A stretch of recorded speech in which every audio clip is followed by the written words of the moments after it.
Can I request everyone to please take a seat?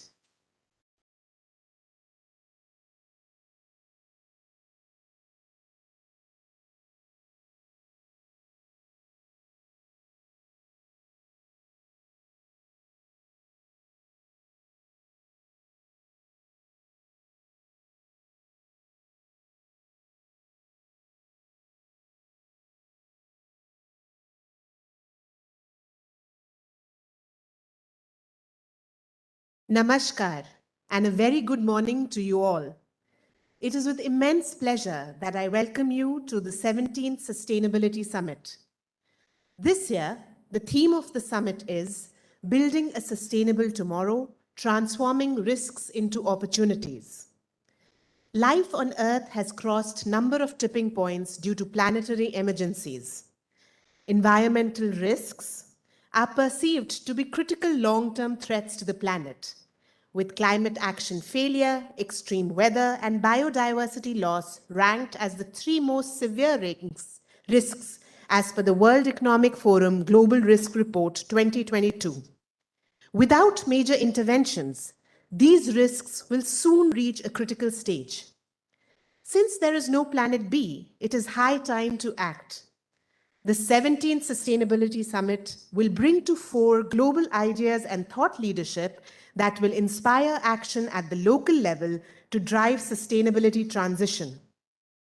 It is indeed our great honor and privilege to have amongst us today as our chief guest, Shri Ashwini Kumar Chaubeji, Honorable Minister of State for Environment, Forest and Climate Change and Consumer Affairs, Food and Public Distribution, Government of India. Please join me in extending a very hearty welcome to the Honorable Minister. Welcome, sir. We would also like to welcome Shri Sudhanshu Pandey, Secretary, Department of Food and Public Distribution, Ministry of Consumer Affairs, Food and Public Distribution, Government of India, Mr. Sanjeev Puri, Vice President, Confederation of Indian Industry, and Chairman, Advisory Council, CII ITC Center of Excellence for Sustainable Development, and Chairman and Managing Director, ITC Limited, and Ms. Seema Arora, Deputy Director General, CII. Welcome. I would now like to invite Ms. Seema Arora to please present the opening remarks. Honorable Mantri Ji, Shri Chaube Ji, Secretary Sir, Shri Pandey Ji, our Chairman, Mr. Puri, Excellencies, ladies and gentlemen. It's really a pleasure to welcome you all to this 17th Sustainability Summit. After a gap of 2 years, we are able to meet in person. I think finally we have been able to get this COVID pandemic behind us. So nice to see all of you in person. Thank you very much and welcome to this very important 17th Sustainability Summit. It's indeed our honor that we have amongst us our Honorable Minister and Secretary and our Chairman. We couldn't have asked for a better start. This is such a distinguished panel and we are really looking forward to their insights today. The theme, as was mentioned by my colleague, is really about building a sustainable tomorrow, transforming risks into opportunities, which is relevant and timely both, especially timely in the context of the last year's COP26 and the recently modified India's nationally determined contributions valid up till 2030. Also, as India completes 75th year of independence, we find that as a country, we faced with tremendous challenges, but every challenge also presents an opportunity, as we know. And I think India really has the opportunity to take leadership in the area of sustainability on the global stage. And I believe that this summit will provide us with such insights, such solutions, a roadmap, so that we can propel ourselves as all stakeholders into the next 25 years and take leadership. At CII, at the CIITC Center, we have been working. As you can see, this is our 17th summit. We have been working with all stakeholders. We have been able to work with industry to embed sustainability. We are an ecosystem player and have been a voice of Indian businesses on sustainability, both in the country and globally. We also want to compliment the government for excellent work they have been doing, especially our ministry, which has really led the way in digitizing, in making ease of doing business reality for Indian businesses. So thank you so much, sir, for doing that. The only thing I would like to end with is giving 5 key points, which I hope we'll keep in mind as we go through the summit 1.5 days, is really these areas where we could work together as all stakeholders. First one, creating an enabling framework and architecture for quick diffusion of cutting-edge climate technology. We believe that is really essential, and collaborative R&D is the need for the future. Scaling up such research and action, both on mitigation, which is happening, but more so on adaptation. I think we also, as all citizens of the country and the globe, need to take the call for action given by the Prime Minister, and a greater emphasis has to be on achieving healthy and sustainable way of living based on our traditions and values of conservation and moderation. And the mass movement call that the Prime Minister has given, called lifestyle for environment. I think that is something that we all must start to practice, and it encompasses climate action, circular economy, use of renewable energy, all of this aligned with the summit's theme and CESD's agenda as well. Additionally, we all need to think of ways of mobilizing new and additional finance. I think industry also has a great role to play in that. And finally, ensuring a just transition. Industry is at the center of it and needs to contribute to creating green jobs and livelihoods, which are future climate proof. So these are the themes, at least these are the key messages I would like that we keep in mind. The 2 days of our annual summit is designed to deliberate on such themes, such ideas, come up with solutions. Once again, I'm very pleased to welcome all of you, but especially our Honorable Minister, Secretary Sir, and our Chairman, and look forward to the 2 days. Thank you very much. Thank you so much, Seema, for setting the roadmap for us as we go through the summit. I would now like to invite Mr. Sanjeev Puri to please address the gathering.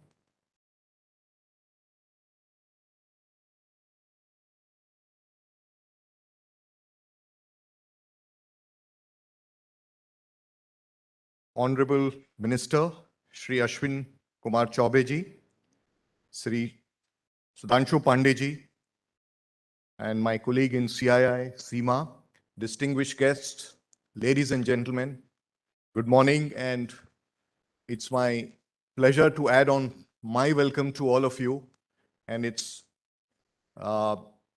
certainly nice to see everybody physically, and more so to say that in the hybrid form, there are many more who are able to attend. So this is, I think, one of the positives of the post-COVID world. Honorable Minister, may I first of all thank you for sparing your valuable time and being here with us today. I know you wear multiple hats. You had multi-dimensional contributions to public service. You have a very busy schedule, and you've made time for all of us here. So thank you very much, sir. And we look forward to your guidance and perspectives on this very important subject, a subject where I think India has certainly taken leadership, as my colleague alluded to, at the global stage. We not only have committed to net zero, specific targets for emission reductions by 2030, and we are promoting a global alliance for solar energy under the concept of one sun, one world, one grid. And that's a very transformative initiative, because that's a pathway for renewable that's extremely critical for the world. Thank you, sir, for all the inspiration and guidance. I'd also like to extend a very warm welcome to Shri Sudhanshu Pandey ji. And I'm indeed very grateful to you. I know you have a very hectic schedule today. You have a conference to attend in Agra, and despite that, you've been kind enough to grace the occasion. So really appreciate that. Thank you very much. Well, we are meeting at a time where nobody needs to say today that sustainability is an existential crisis. We used to say that in earlier events. I don't think anybody needs to say that today. It's staring at us. And the theme for this year's summit is therefore very apt. It's about transforming sustainable future and transforming the risks into the opportunities. And we can see all around us, there are extreme weather events in Europe.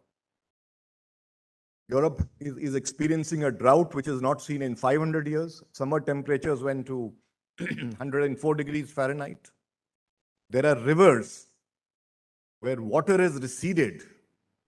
And I'm told the sunken ships of World War II are visible. Not only that, but it's also impacting logistics. China has its own share of issues. In Europe, the amount of wildfires, the forest fires that Europe has seen this year is actually 3 times more than what the world has seen between 2006 and 2021, last 15 years. So that's the magnitude with which things are increasing. In a neighboring country, we know what the devastating floods have done. And India has its own share of problems. We recently had floods in Assam, in Karnataka. And this was just after a severe heat wave. And this is also along with certain regions not receiving enough rain. And floods has become a part of the landscape. Every year it happens. In fact, India is seen as the flood capital of the world, 7th most vulnerable. And what is this doing? I think besides quality of life, it is also creating a lot of economic devastation. CDP members alone estimate losses of $60 billion this year. Supply chains are disrupted. Last year, in Thailand alone, the floods disrupted 14,500 company supply chains. This year, we are seeing that happen in Europe and other places. And this is aggravating the problem because it's in a post-pandemic world where the supply chains are just stabilizing. And another very important impact is the impact on the issue of food security. This year, crops such as maize, soya, and sunflower are going to be impacted in Europe, rice, wheat, and soya in China, soya, wheat, and corn in US. In India, we have seen the impact on wheat and anticipating impact on rice. So this whole facet of food security is getting very, very critical. And this year is not unique. One can make a similar list for the year prior to that and the year prior to that, and we will only find that the pace is only increasing. So it's becoming a serious problem, and it's a serious problem when Harvard Business Review estimates that the world must produce 58 to 98% more food by 2050. And here is a situation where it is actually getting more and more difficult to manage the needs. And that is what is also leading, besides the geopolitical dynamic, I think this whole issue of climate change itself is also fueling inflation, which has its other ramification in the whole economy. So there are multi-dimensional impacts we are seeing on climate change, right from disruption of value chains, businesses, to agri-value chains. So there are tremendous impacts we are seeing. It is good news that there is better realization, better commitment. We saw in COP27, many more nations committing to net zero, many more enterprises committing to net zero. India itself revising its targets, updating its targets very recently shows India's commitment. And all this, no doubt, must accelerate.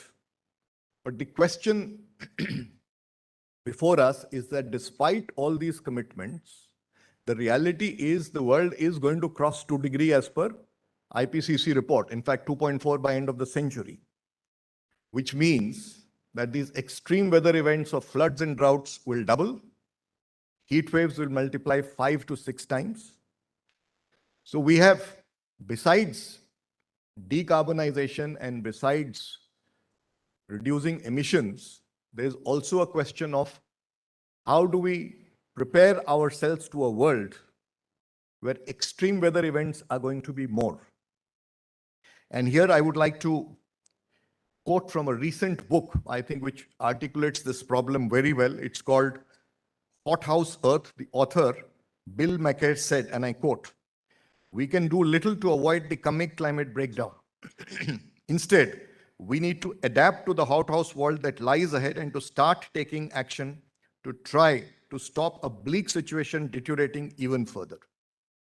I think this is equally important, and this requires urgent and if not more equal attention to decarbonization.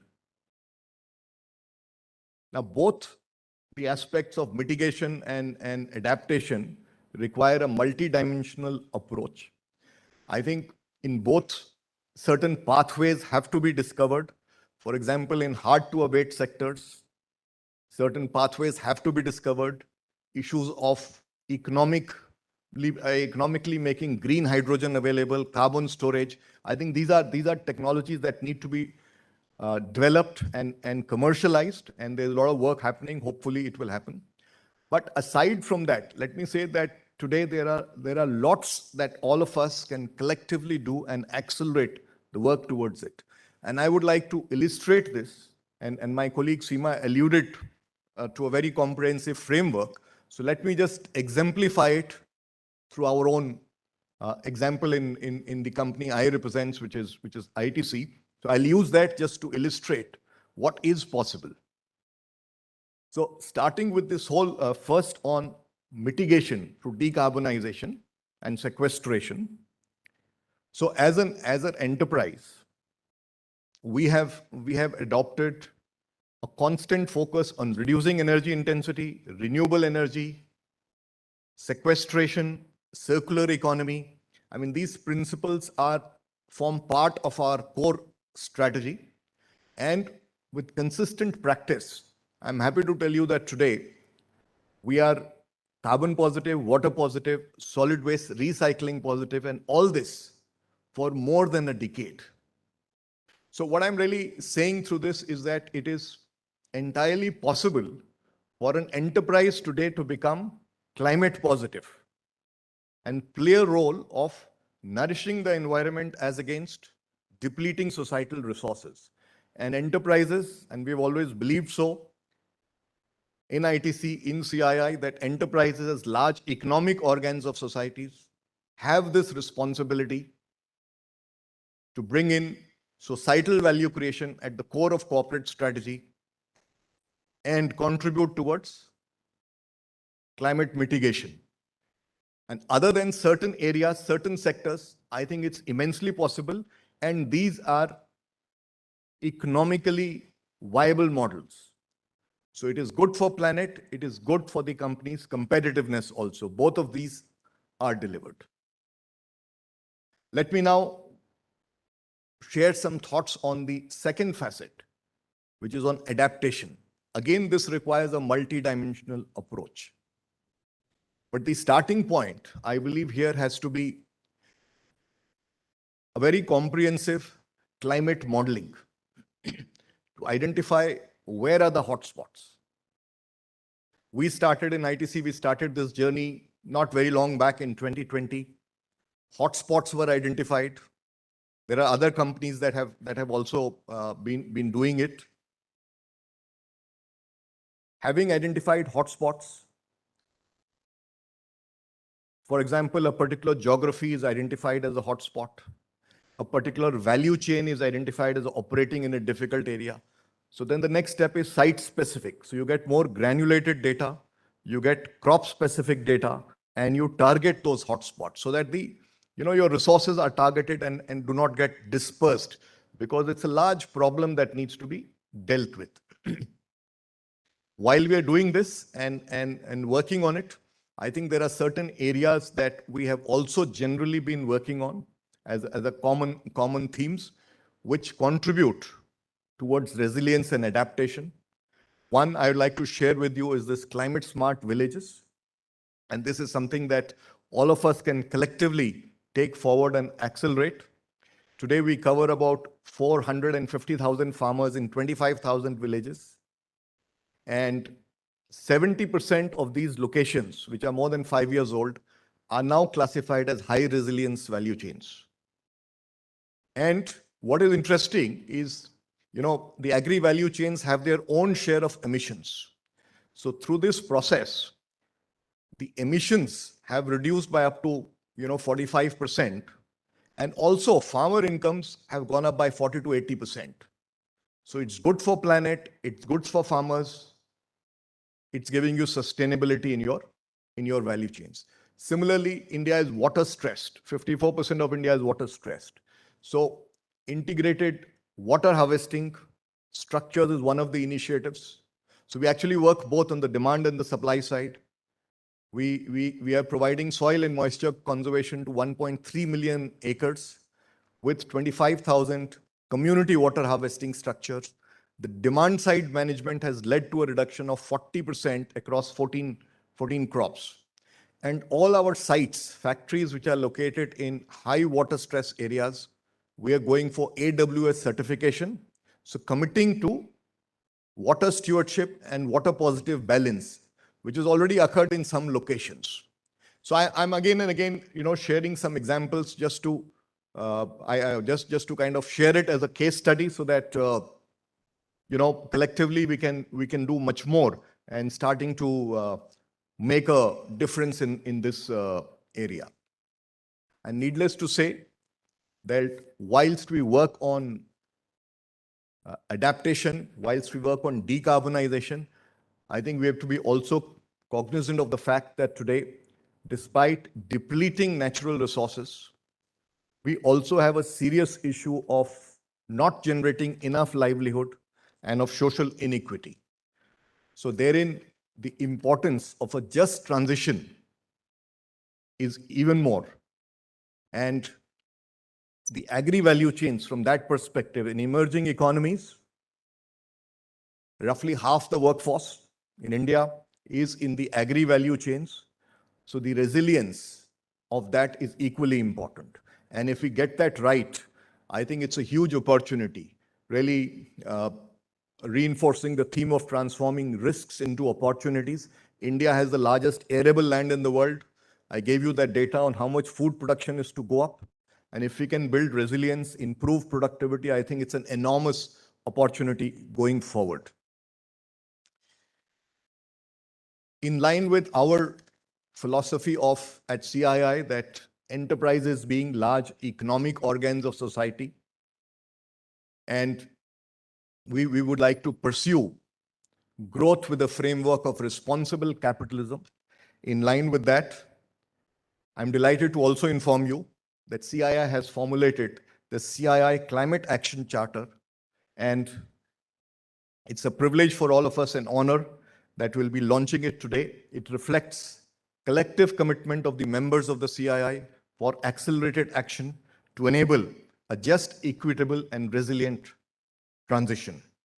I would certainly take this opportunity to encourage all stakeholders, all enterprises who have not signed on to it, please participate, because we have a collective responsibility to society, and collectively we can, with the enormous amount of resources that enterprises have, make a purposeful impact to make the world better. And before I conclude, I'd like to congratulate and thank Seema, Shikhar, and the team at the CII ITC Center of Excellence on Sustainable Development for organizing this summit and for bringing sustainability to the center stage of discussion in the country. Honorable Minister, Shri Sudhanshu Pandeji, thank you once again for being here today, and we look forward to your views and thoughts on this important subject. Thank you, ladies and gentlemen.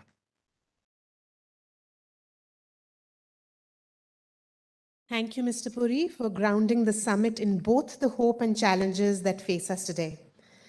I would like to invite all the dignitaries to please come up front to launch the CII Climate Action Charter.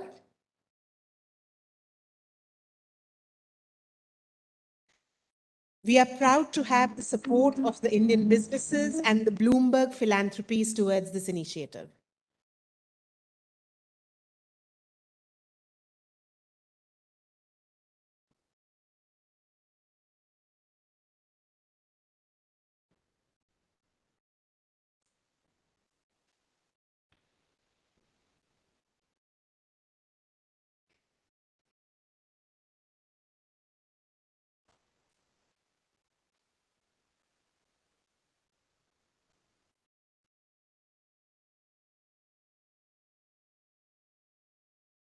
Thank you so much.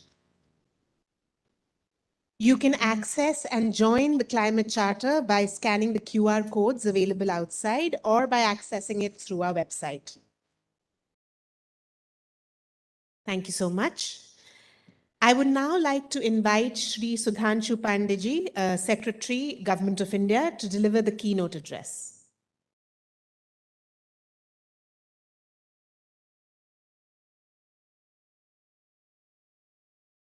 Honorable Minister Shri Chaubeji, Mr. Sanjeev Puri, CMD of ITC and Vice Chairman of the CII, and Mrs. Seema Arora. First of all, let me thank CII for extended this invitation and holding this 17th summit on a very important topic, which was earlier somewhere in discussions only, but now it is right at our doorsteps. The climate change, the sustainability, these are no longer academic issues. They are very much at our doorstep, and they have given us enough wake-up calls. And this is time actually to work together to deal with a very live issue, with the issue which threatens the very existence of the planet and Mother Earth. So I am reminded, Rahiman पानी राखिए बिन पानी सब सून पानी गए न उबरे मोती मानुस चून. So what does it mean? That without water, neither human life is possible, nor that pearl which is made can be made, nor food. Chun refers to food, that is possible to be produced. And exactly this is what we are seeing now. And when Mr. Puri was saying that India is in a good position actually to take leadership, I completely support that argument. And I support that argument for some very valid reasons. And reasons are that we have to take pride in our heritage, which actually taught us to respect climate and environment from generations. You find a mention in Rig Veda, "O man, don't harm the environment, don't harm the water, don't harm the fauna, don't harm the flora, because you are part of them, and if they don't exist, you will not exist." Now, this is mentioned in Rig Veda more than 5,000 years ago. And today, with all scientific evidence, we have come back and we have started discussing the same thing. The village life, when Mr. Puri was mentioning about the climate smart villages, so actually, we are asking them to go back to what they were already practicing. They were net positive in everything, whether it was carbon or water or air. The lifestyle changes that we followed reverse that trend, and today we are urging them to reverse that again, to back to the olden days. We have, I can very proudly say now, that the challenge of COVID, as the UN chief has also mentioned, that it is now fading and world is emerging out of this crisis, which was centuries' worst crisis for over 2 years. And India, fortunately, has done quite well. And if you see during this period, 4F have become the biggest challenge: the food, the fuel, the fertilizer, and the finance, because everything is linked. And these 4Fs actually have been driving the inflation also pretty high. And the whole world is seeing inflationary pressures, trends. which is threatening uh, common man's existence. And a lot of countries are on the brink of malnutrition, starvation, because of combined impact of climate change. I'm sure most of us you know, and when I went to Rome recently and when I talked about what India did during the COVID period, and especially the food security, which became such a major issue, they actually didn't know much. They were reading something about it, how it was being tackled, how it was being. And when I made a presentation there, that how our food supply chain right from, and during that period, as you know, agriculture registered the highest growth of around 4% plus. And when I mentioned that now, over this period of 2 years plus, India has given more than $100 billion of food subsidy to its 80 crore, 800 million people. They couldn't believe that this is the figure. And as you know, that has helped in the recovery of economy, because food is the fundamental requirement. And when the jobs were getting lost, industry was getting closed, incomes were lost, then you went back to the basics of life. And food is one such basic requirement. And government stepped in and extended that massive amount of $100 billion of food subsidy during this period.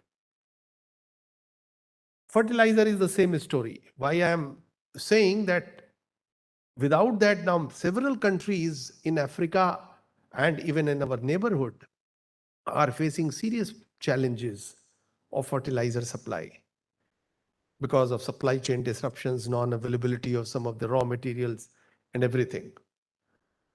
But India dealt with that also very effectively, secured advanced supplies, advanced contracts, and now Kharif crop is also on course. Procurement in Tamil Nadu has started. We will be starting procurement in northern India from 1st of October. And our estimates are that actual public procurement this year is going to be about 4 to 5% more than what it was yesterday. So which means, and which is roughly about 50 million metric ton plus.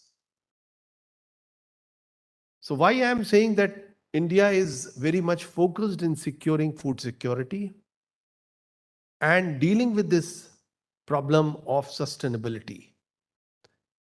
When Honorable Prime Minister launched during this period the program of Amrit Sarovar with 75 community ponds in every district.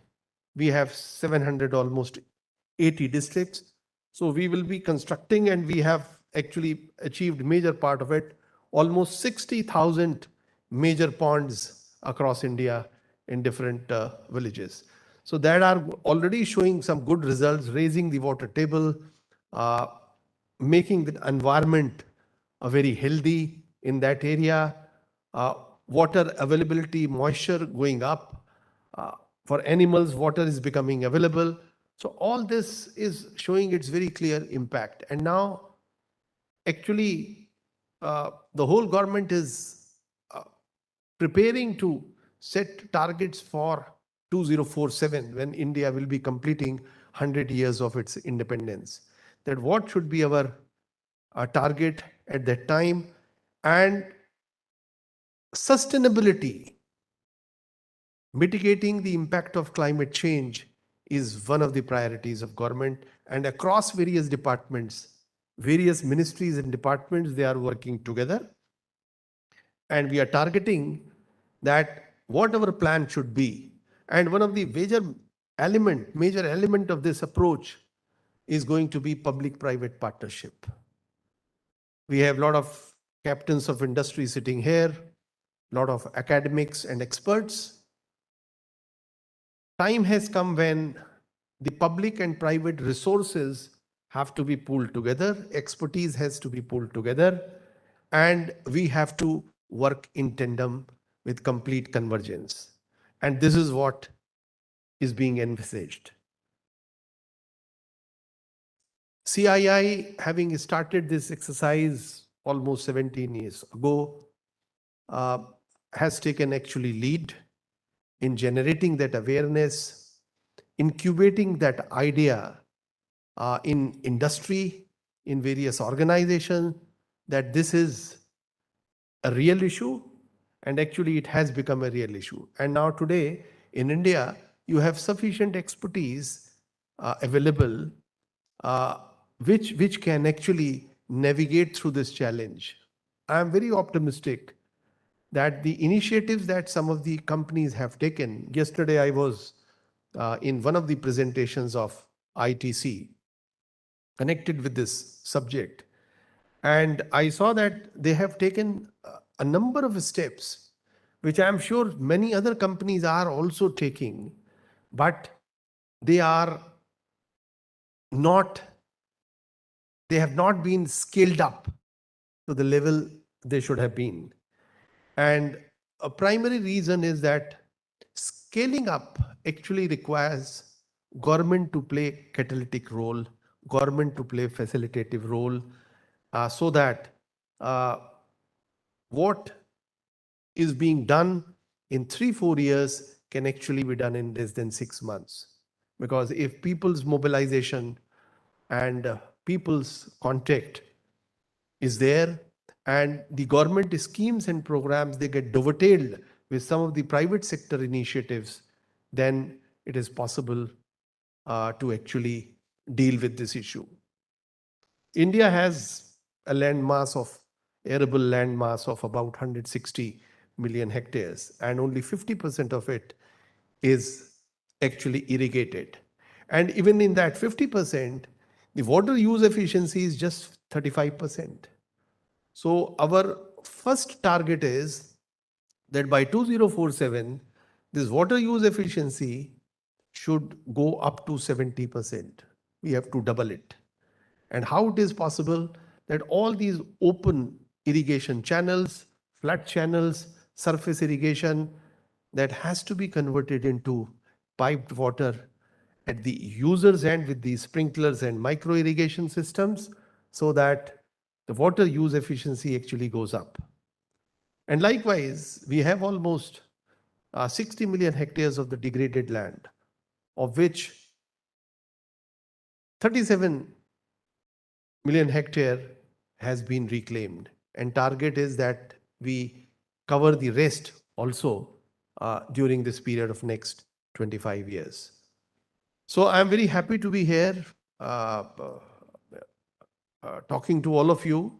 And I can only assure that from the government side, a multidisciplinary approach, we will be looking for ideas from the industry, and wherever any collaboration is possible, any collaborative effort is possible, whether in terms of research, using the public investment already made in various universities and institutions, and of course other resources, government would be more than willing to partner. Thank you very much.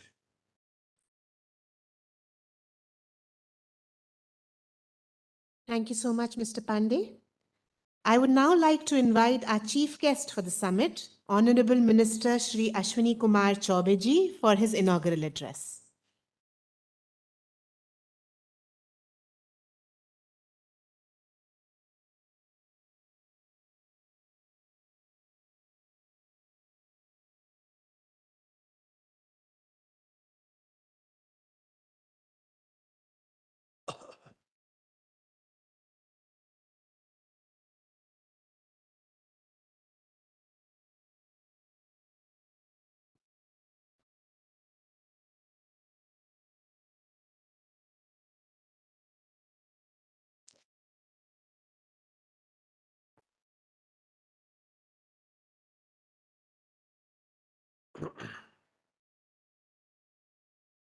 आज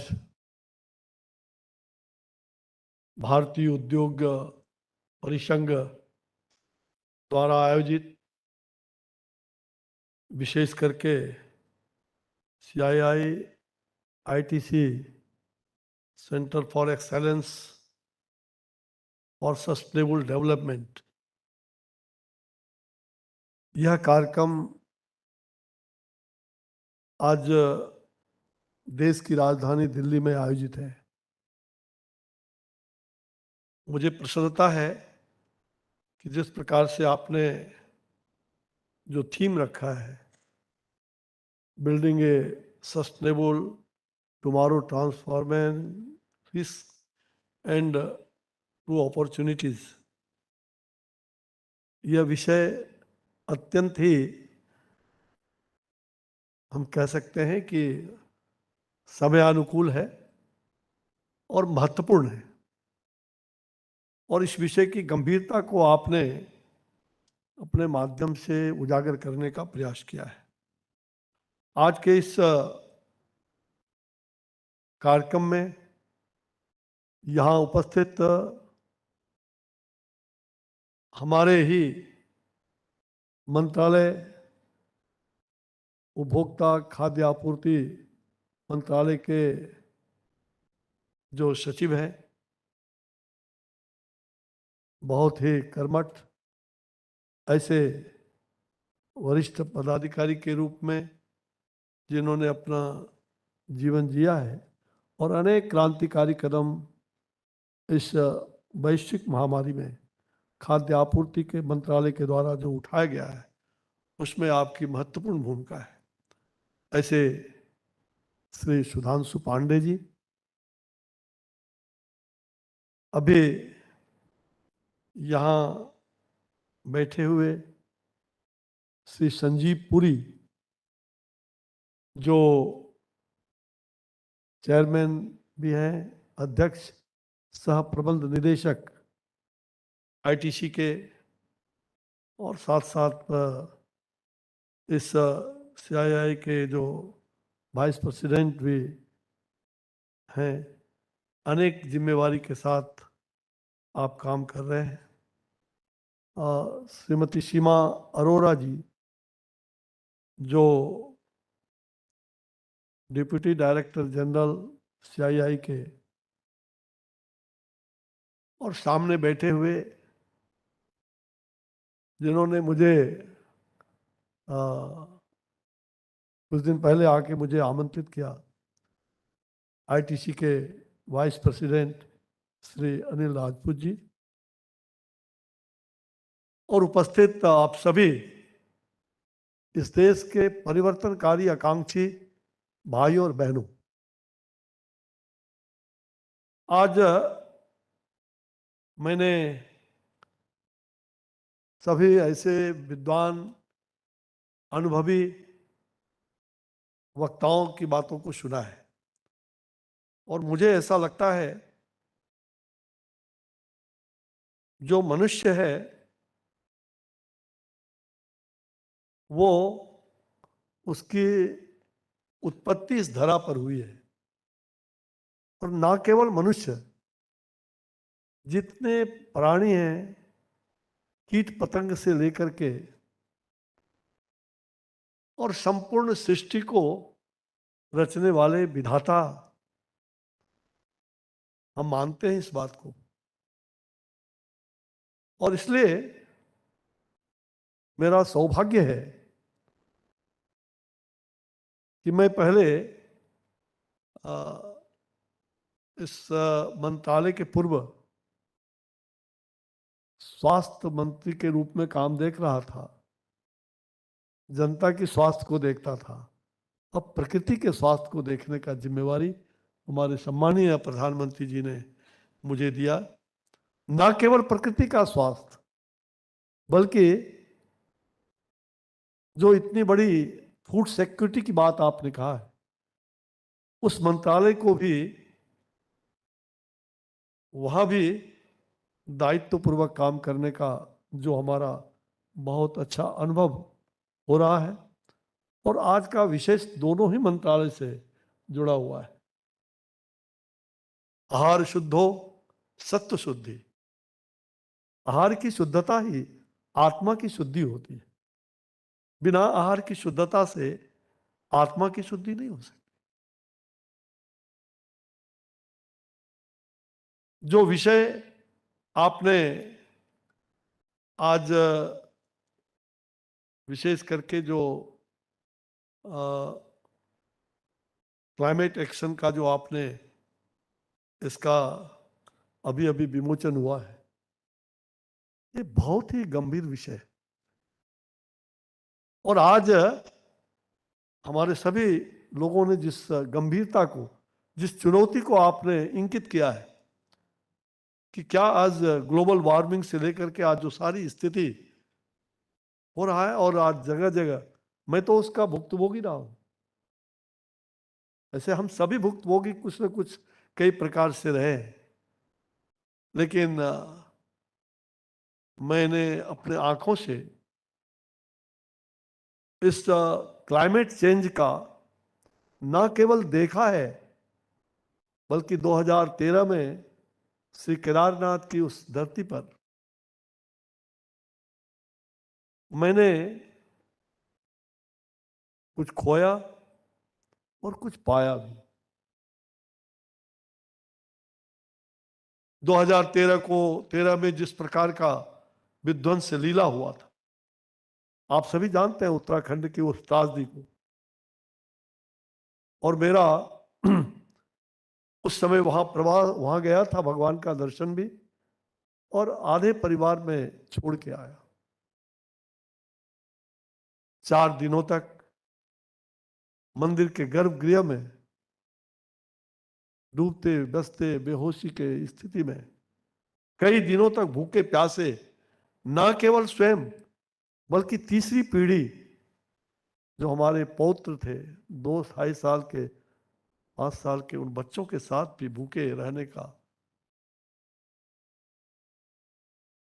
आंसू भी सूख चुके थे।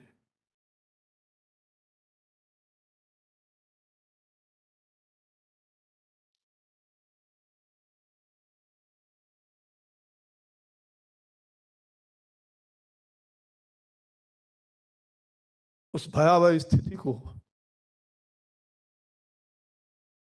मैंने झेला है, और पता नहीं भगवान ने अगर 3 पीढ़ी को बचा के ले आया। 17 में आधे लोग चले गए, 8 लोग हम बच के आए। मैं, मेरी पत्नी, मेरे दोनों बच्चे, दोनों बहू, दोनों के एक एक बेटे, 3 पीढ़ी एक साथ हम लोग विदा हो रहे थे। बहुत बड़ी भगवान की असीम कृपा है। भाई और बहनों,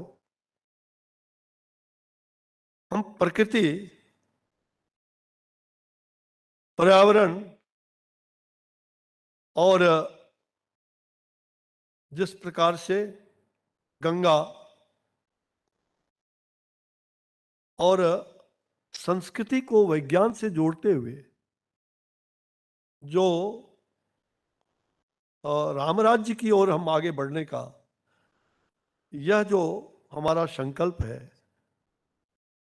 इस संकल्प को हम आगे सबका साथ, सबका विकास, सबका विश्वास और सबके प्रयास से, जो प्रधानमंत्री श्री नरेंद्र मोदी जी का यह मूल मंत्र है, इसके साथ देश को सतत विकास की ओर आगे बढ़ना है, सस्टेनेबल डेवलप। और आज दुनिया सस्टेनेबल डेवलपमेंट की होड़ में लगी हुई है। पेरिस समझौते से लेकर के, और हाल के अभी पिछले वर्ष जो ग्लासगो में 26 ग्लासगो का जो वह सम्मेलन हुआ, जिसमें आदरणीय प्रधानमंत्री जी ने दुनिया के सामने भारत के उस पंचामृत को रखने का काम किया। सचमुच कभी कोई सोचता भी नहीं है। अभी कह रहे थे हमारे पुरी जी, 1 वर्ल्ड के बारे में जो इन्होंने कहा है कि one sun, one world, one grid, सचमुच ये बात उस ग्लासगो के कॉन्फ्रेंस में, जहां दुनिया भर के लगभग 176 देशों से भी अधिक प्रतिनिधि आए थे, और आपने देखा जब इस बात को आदरणीय प्रधानमंत्री के मुखारबिंद से निकला, तो ब्रिटेन के प्रधानमंत्री जब बोलने के लिए उठे तो उन्होंने क्या कहा? उन्होंने one sun, one world, one grid, one Narendra Modi, one Narendra Modi, कहना कि भारत, नरेंद्र मोदी भारत, यह जो भारत का आज हम कह सकते हैं कि पूरे विश्व में भारत की जो पहचान, भारत के बारे में जो सोच बदला है, कभी भारत दुनिया की ओर देखता था और आज दुनिया भारत की ओर देख रहा है। ये बदलाव आपने, हम सब लोगों ने मिल करके किया है। आगे इस सतत विकास को बढ़ाने की आवश्यकता है। भाई और बहनों, आप सभी जानते हैं इस बदलाव को किस प्रकार से हमें प्रकृति और संस्कृति, नेचर एंड कल्चर, ये दोनों को साथ लेके चलना है। और प्रधानमंत्री जी बार बार इस बात को लोगों से आग्रह करते हैं, संकल्प दिलाते हैं, और दुनिया भर के लोगों को जो पंचामृत के बारे में उन्होंने कहा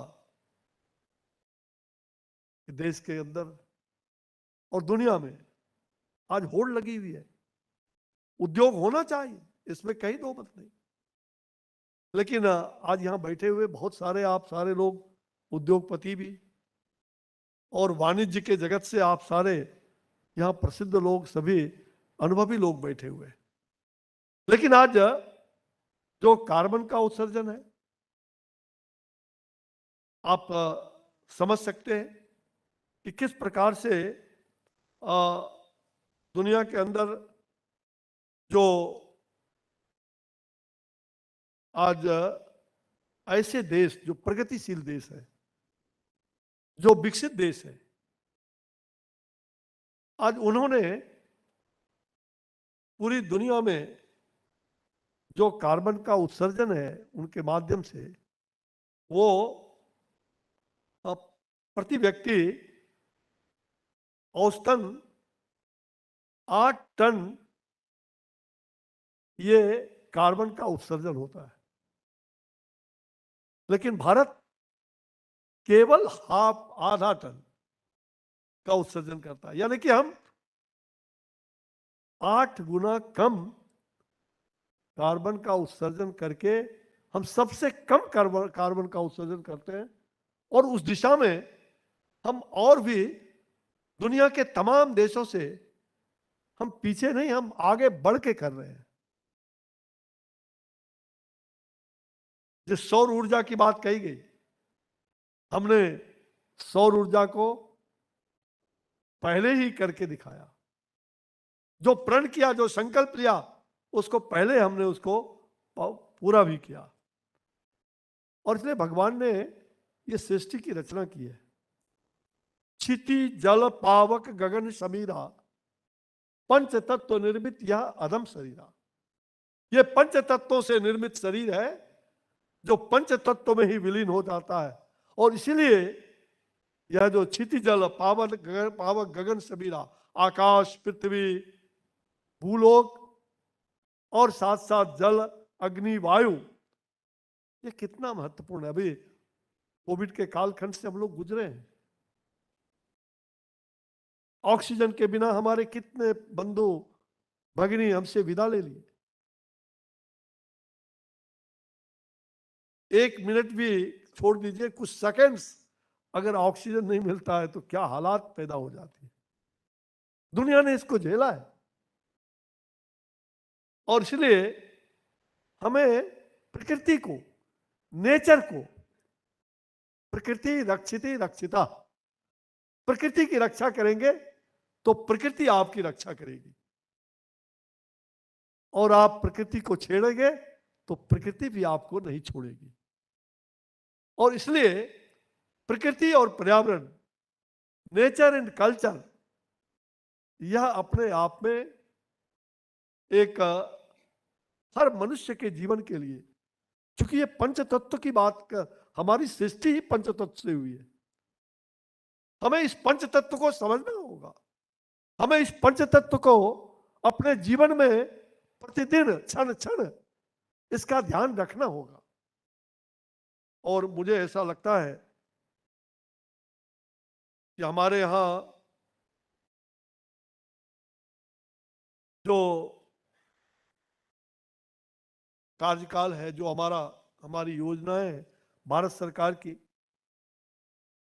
उस संदर्भ में हमारे पांडे जी ने आपको अच्छे ढंग से रखा है।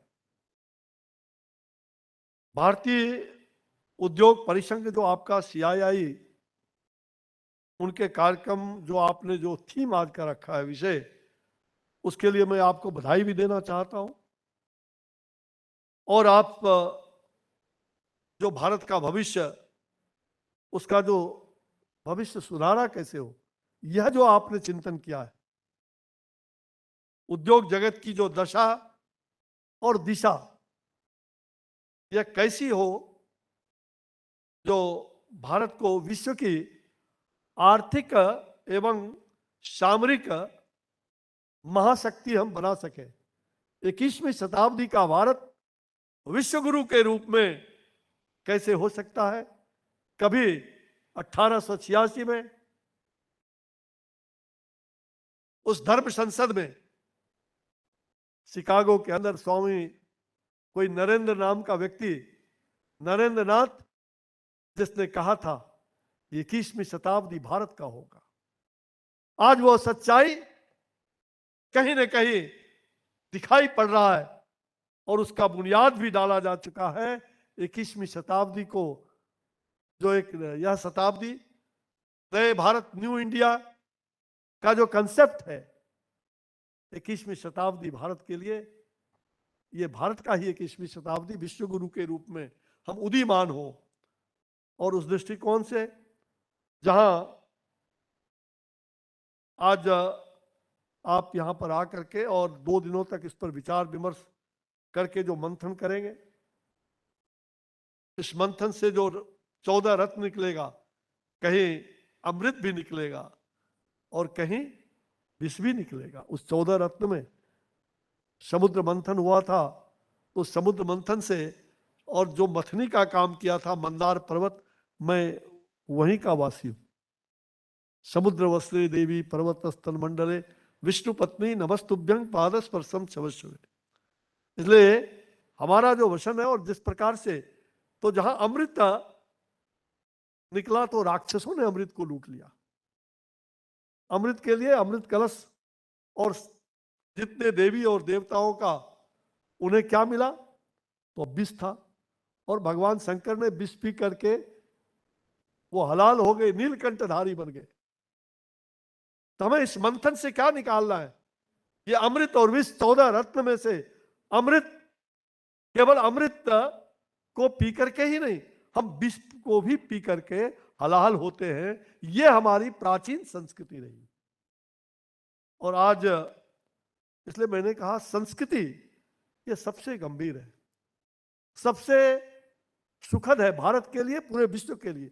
वसुधैव कुटुंबकम, पूरा विश्व हमारा परिवार है। आज मैं स्वयं, अभी पितृपक्ष चल रहा है, आपके यहां आने में थोड़ा विलंब भी हुआ। पितरों को बिना तर्पण देते हुए मैं कहीं निकलता नहीं हूं। और इतना ही नहीं, केवल अपने पितरों के लिए तर्पण की व्यवस्था नहीं है। अनादिकाल से यह जो भारत की सभ्यता और संस्कृति है, अकाट्य है, दुनिया में इसकी तुलना नहीं हो सकती है।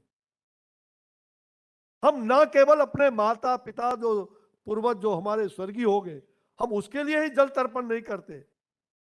हम संपूर्ण भूमंडल, और भूमंडल में केवल अपने देश के लिए नहीं, दुनिया में 7 द्वीप में बसा हुआ, और ना केवल मनुष्य, पशु पक्षी जीव जंतु, यहां तक कि जो कीट जिसके गर्भ में भी अगर बच्चा वो मृत्यु का शिकार हो गया, हम उनके लिए भी जल तर्पण करते हैं। यह है हमारा भारत, यह है हमारी सोच, यह है हमारी दिशा। भाई और बहनों, 2019 में जब कोविड-19 की समस्या से पूरा विश्व त्रस्त था और मुझे रात दिन काम करने का प्रधानमंत्री जी के नेतृत्व में बहुत बड़ा चुनौती हम लोगों ने स्वीकार भी किया और हम लोग जूझते रहे। हमारे पदाधिकारियों ने, तमाम मंत्रालय, तमाम विभाग मिलकर के जिस प्रकार से केंद्र सरकार ने दुनिया भर में, आपने देखा कि भारत के पास अगर साधन नहीं भी था तो आम सब लोगों ने किस प्रकार से उस साधन के लिए और एकजुट होकर के काम किया। अभी कह रहे थे कि हमारी फूड सिक्योरिटी 80 करोड़ लोगों के बारे में पांडे जी बता रहे, 80 करोड़, देश के 80 करोड़ लोगों को विगत 2 वर्षों से मुफ्त 5 किलो अनाज प्रति व्यक्ति ये हम दे रहे हैं। शायद बहुत सारे विश्व के जो बड़े बड़े देश हैं, अमेरिका, जर्मनी, अगर उसकी भी संख्या बना लीजिए, ऑस्ट्रेलिया, तो शायद उतनी नहीं होगी। अब इतनी बड़ी आबादी को दुनिया ने इसको सराहा। एक अनूठा उदाहरण भारत ने, भारत के प्रधानमंत्री जी ने यह जो योजना 2 सालों से हम चला रहे, और मुझे सौभाग्य है कि मैं इस मंत्रालय का काम देख रहा हूं, पांडे जी हम सब लोग मिलकर कर रहे हैं, तो ये बहुत बड़ा सौभाग्य है जी। और मुझे लगता है कि आज जिस प्रकार से उद्योग जगत में आप सबके सहयोग से जो आपदा को अवसर में बदलने का, जो प्रधानमंत्री जी बार बार कहते हैं आपदा को अवसर में बदल दिया जाए, तो ये बदलने का काम आप उद्योग जगत के लोग भी, उस चुनौती को आपने स्वीकार किया है। और भारत विश्व की सबसे तेज गति से न केवल बढ़ने वाली अर्थव्यवस्था, अपितु वह उस ब्रिटेन को भी हम पीछे छोड़ करके, जिन्होंने हमें गुलाम किया, उस ब्रिटेन के साम्राज्य को भी हमने चुनौती दिया। और कभी सूरज अस्त नहीं होता था, उसको भी पीछे छोड़कर विश्व की 5वीं सबसे बड़ी अर्थव्यवस्था वाला देश आज भारत बन गया। यह हम सब लोगों के प्रयास से हुआ है। आप उद्योग जगत के लोगों के द्वारा, आपके वाणिज्य के द्वारा यह प्रशंसनीय उपलब्धि पर हम एक दूसरे को बधाई देते हैं। भाई और बहनों, जो सस्टेनेबिलिटी पर आपकी यह जो 17वीं सस्टेनेबिलिटी समिट जो है, अर्थात इसमें जो टीन एज का काल समाप्त होने वाला है, जब बालक 18 वर्ष का युवा हो जाता है तो वह अधिक रिस्क लेने लगता है, चुनौतियों का सामना करता है। और इसलिए अब उद्योग जगत को आज के इस विकास में चुनौती क्या है, रिस्क क्या है, एवं सतत विकास में अवसर क्या है, इन दोनों को आपने पहचाना है और इसको पहचानने की आवश्यकता भी है। और इस अमृत काल में, यह अमृत महोत्सव देश भर में मना रहे हैं, और अभी कुछ ही महीने आजादी के लाल किला पर हमारे प्रधानमंत्री जी ने अमृत काल का शुभारंभ करते हुए कहा था, जो पंचतंत्र पंचवाक्य की जो घोषणा उन्होंने किया है, हमें देशवासियों को उसको समझने की जरूरत है। और निश्चित रूप से जो प्रधानमंत्री जी का एक संकल्प है कि $5 ट्रिलियन उसकी अर्थव्यवस्था के लक्ष्य को हम समय सीमा में प्राप्त कर लें, हासिल कर लें, ये हमारा संकल्प भी है। औद्योगिकीकरण के बाद विकास की गति में जो तीव्रता बहुत हम देख रहे हैं, उससे हमारा जीवन भी सुखमय बना है और इसमें कहीं दो मत नहीं, परंतु यह भावी पीढ़ी उसके अस्तित्व पर भी प्रश्न चिन्ह लगने वाला है। और इसलिए हम भावी पीढ़ी की बात करते हैं। इस सदी में जलवायु परिवर्तन, वायु प्रदूषण, प्लास्टिक प्रदूषण, कचरा प्रबंधन, इससे जो बढ़ते तापमान से जो विकट स्थिति उत्पन्न होने वाला है, उस और भी दुनिया को इंकित किया गया है। और यह प्रकृति संरक्षण के लिए बहुत खतरे की घंटी बज गई है। परंतु भारत ने हमेशा उन कार्यों में अपनी अग्रणी भूमिका अदा करके दिखाया है, जैसा कि मैंने पहले ही कहा। और हमने जहां स्वच्छ भारत अभियान ये सतत चलाने का, नमामि गंगे कार्यक्रम जो भारत सरकार के द्वारा राष्ट्रीय स्वच्छ वायु कार्यक्रम, हमने दिल्ली और दिल्ली के बगल के एनसीआर, इसको भी कैसे बेहतर किया जाए, हर प्रकार का काम पर्यावरण मंत्रालय की ओर से हम कर रहे हैं। स्वच्छ ऊर्जा और आजादी के इस अमृत महोत्सव के अवसर पर प्रत्येक जनपद में, जो बात अभी पांडे जी ने कहा, 75 अमृत सरोवर, यह जो उसका निर्माण करके मैं स्वयं कुदाल लेकर के कई अमृत सरोवर अपने संसदीय क्षेत्र में और बिहार में और देश के कोने कोने में जाता हूं, तो अमृत सरोवर को ढूंढता हूं।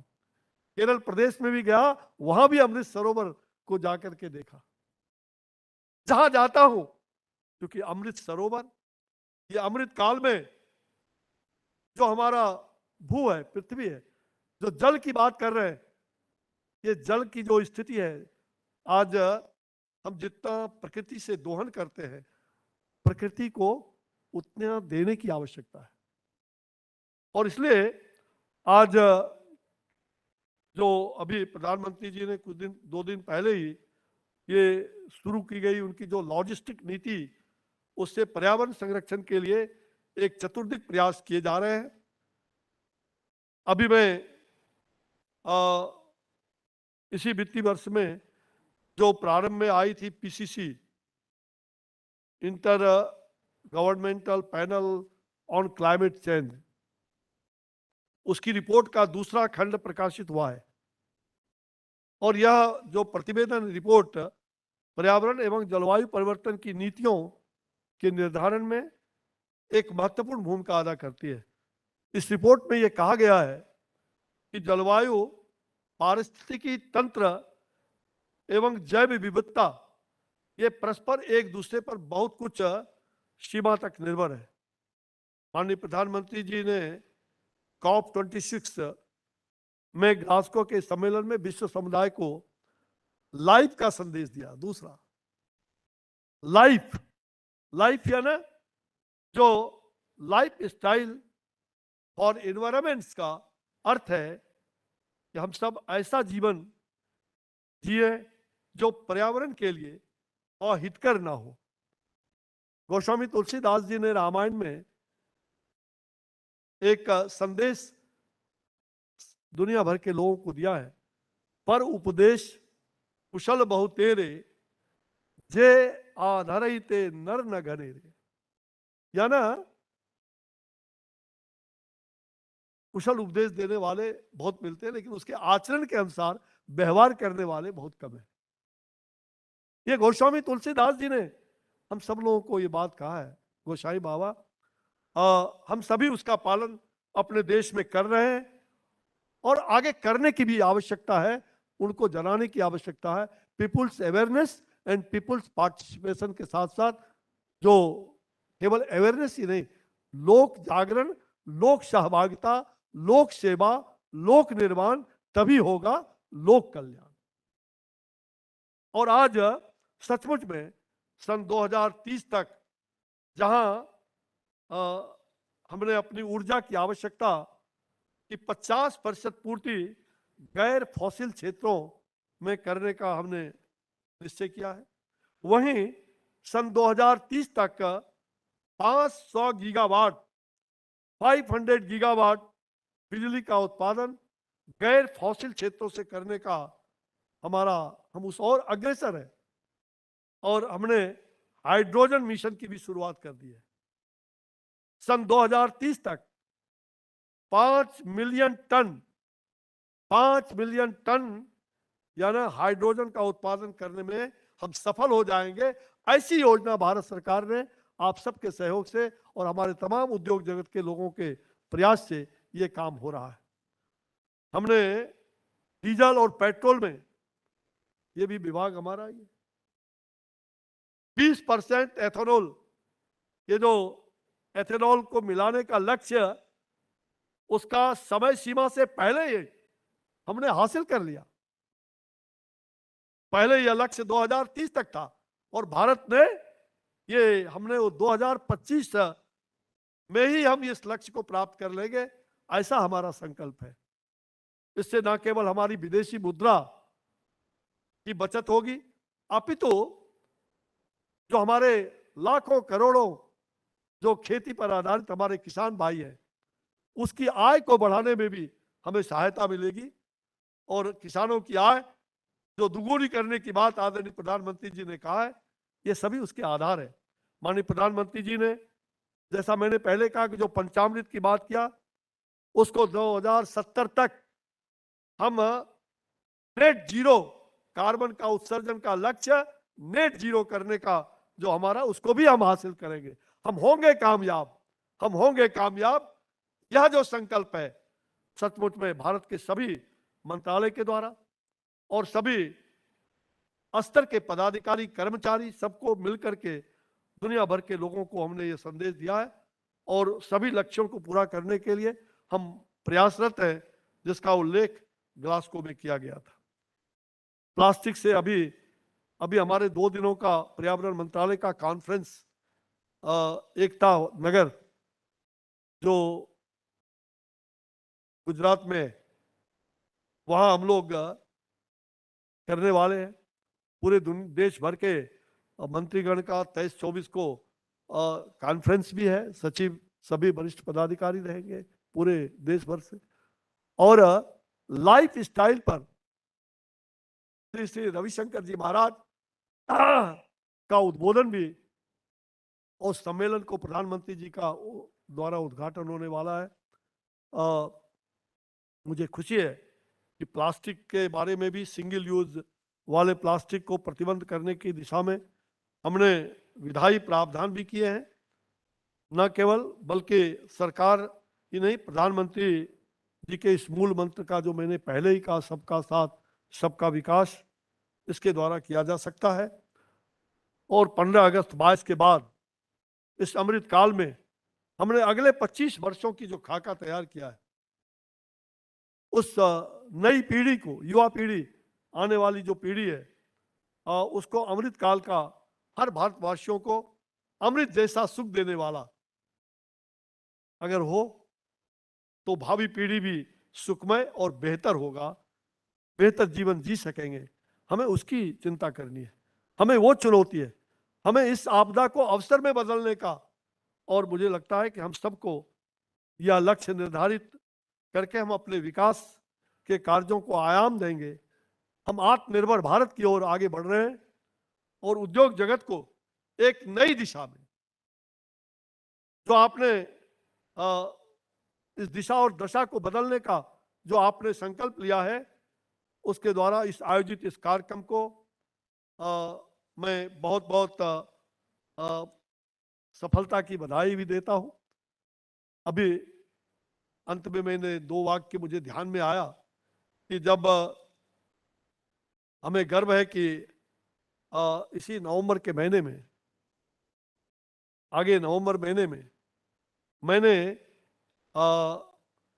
इसी पंच तत्व की रक्षा के लिए, और प्रकृति ने जो मुझे 2013 में उस विनाश लीला से बचा करके इस पृथ्वी पर फिर से अवसर दिया है कुछ काम करने का, तो मैंने अपने संसदीय क्षेत्र भगवान राम की जो कर्म भूमि है, जहां पहली बार भगवान राम ब्रह्मांड नायक कहलाए, ताड़िका और शुबाहु का वध करके मारीच को हजारों योजन बांध से फेंक करके, मैं उसी धरा का सेवक हूं। वहीं से सेवा का भाव लेकर के, और आगे आने वाले इस नवंबर महीने में हमने प्रकृति, संस्कृति, पर्यावरण और जो मैंने पहले कहा कि राम, गंगा, जल और राम राज्य की कल्पना को साकार करने के लिए इस अनेक प्रकार के वहाँ कार्यक्रम भी 7 नवंबर से 15 नवंबर का एक विराट कार्यक्रम आयोजित किया है, जिसमें कई धर्म संसद, कई लोगों का, ऐसे विद्वत जन का, तमाम उद्योग जगत का और देश के राजनीति के सभी मिल बैठ करके हम समुद्र मंथन करने वाले हैं। हम एक विचार करने वाले हैं और मुझे लग रहा है कि यह कार्यक्रम जो हमारा राज धर्म है, हम उस राष्ट्र धर्म के रक्षा के लिए काम करने जा रहे हैं। मुझे लग रहा है कि आज पहले कुछ दिन पहले आईटीसी के अनिल जी राजपूत आए थे और मेरा आईटीसी से बहुत लगाव है। मैं मुंगेर में बहुत दिनों तक मैंने पढ़ा है, मैं वहाँ अध्ययन किया हूँ। गंगा के जल पर चंडिका स्थान के बगल में आपकी फैक्ट्री है, और मैं उतना ही नहीं, मैं उसके बाद विद्यार्थी जीवन में भी वहाँ कैसे काम हो सकता है, और योग का एक बहुत बड़ा संस्थान भी वहाँ पर है। आप उसके साथ मिल करके जो मुझे लग रहा है कि वहाँ के बहुत ही प्रसिद्ध स्वामी, ऐसे सब लोग पर्यावरण पर भी ख्याल कर रहे हैं।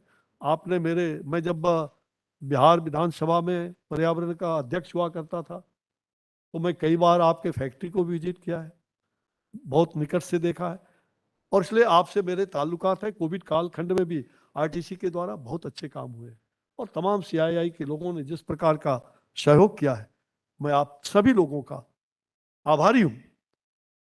आप सब लोगों ने बहुत दिल खोल करके जो कुछ भी किया है, इसमें कहीं दो मत नहीं। अभी मैं उसी भागलपुर का मूल निवासी हूँ। बनारस के बगल बक्सर का हमारा संसदीय क्षेत्र है।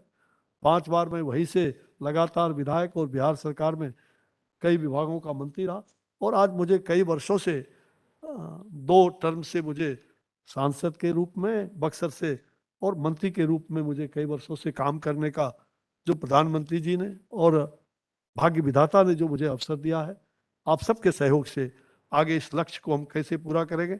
अभी 1.5 लाख गंगा के किनारे वृक्ष लगाने का हमने संकल्प लिया। स्वामी अगमानंद जी महाराज जो भागलपुर के नौगछिया के, उनके सानिध्य में हमने पौधे लगाने का काम वहां से शुरू किया, और सावन महीने में हमने ये संकल्प लिया था कि कम से कम 1 पेड़ जरूर लगाएंगे, और लाखों पेड़ ना केवल स्वयं लगाया बल्कि करोड़ों पेड़ इस सावन महीने में लग गए, और सभी विभागों को, यहां तक कि मैंने अपने फूड कॉर्पोरेशन का कई डिपार्टमेंट के जो हमारे खाली पड़ी जमीन थे, मैं केरल में भी गया, वहां भी जहां जहां मैंने गया वहां कहा कि खाली पड़े जमीन पर पेड़ लगाओ और मुझसे भी पेड़ लगाओ, और आप सब लोग इसके संकल्प लो। पांडे जी आप वृत्त लेंगे, इतना अच्छा काम हमारे फूड कॉर्पोरेशन ऑफ इंडिया ने भी किया है, जगह जगह लोग करने जा रहे हैं, बहुत सुखद है। और मैं आप सबसे भी आग्रह करूंगा, मेरी एक अपील होगी, जीवन में जो चीज आप पा रहे हैं, ऑक्सीजन पा रहे हैं, पानी, जल, जो मैंने पहले कहा, तो आपको देने की आवश्यकता है। कम से कम अपने जीवन में 5 वृक्ष आप लगाएं तो आपका जीवन धन्य हो जाएगा। और मैं आपसे अपील करना चाहूंगा कि आप ये संकल्प लें, और हम सब लोग पेड़ के साथ साथ वन और वन जीवियों के प्रति, वन्य जीव, उसके प्रति भी हमारी सद्भावना। अभी देखा आपने, भारत में कभी कबूतर छोड़ते थे, शांति होता था, अब चीता छोड़ा गया प्रधानमंत्री जी के द्वारा, और मैं उसका साक्षी हूं।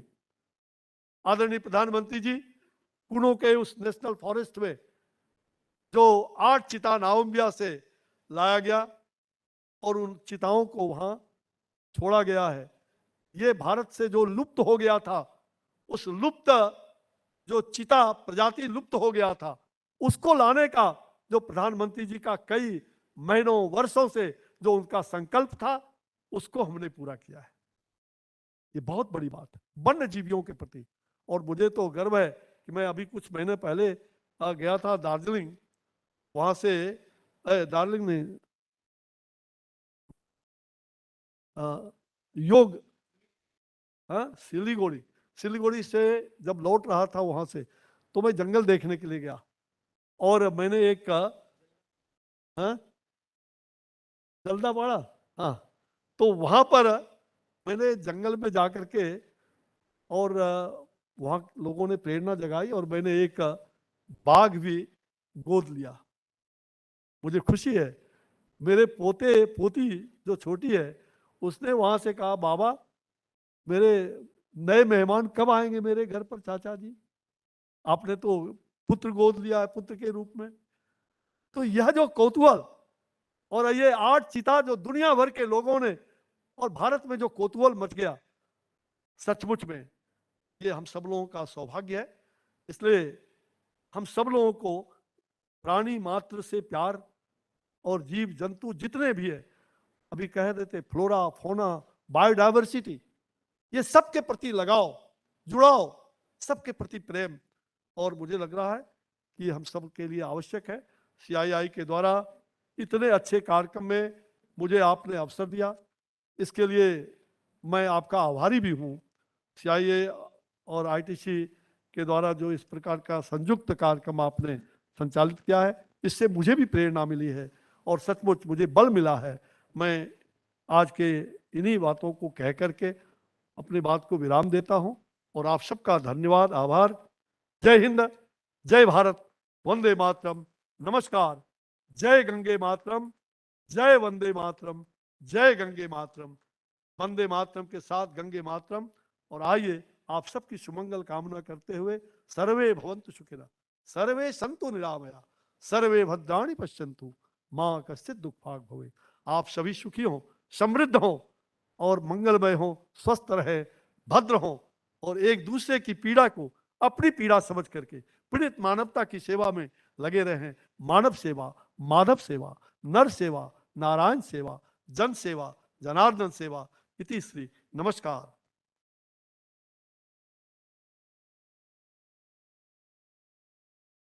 Dhanyavad, Mantri ji. Ladies and gentlemen, with this we conclude the inaugural session of the 17th Sustainability Summit.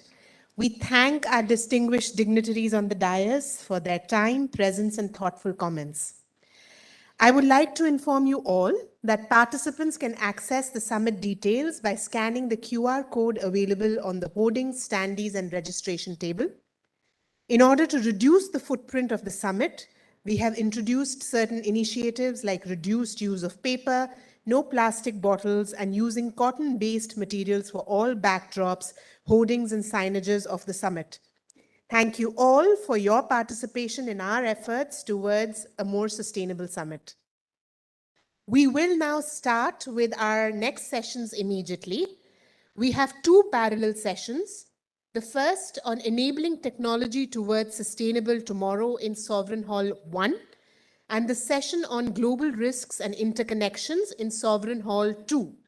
Please do join us. We will be starting these sessions immediately. Thank you.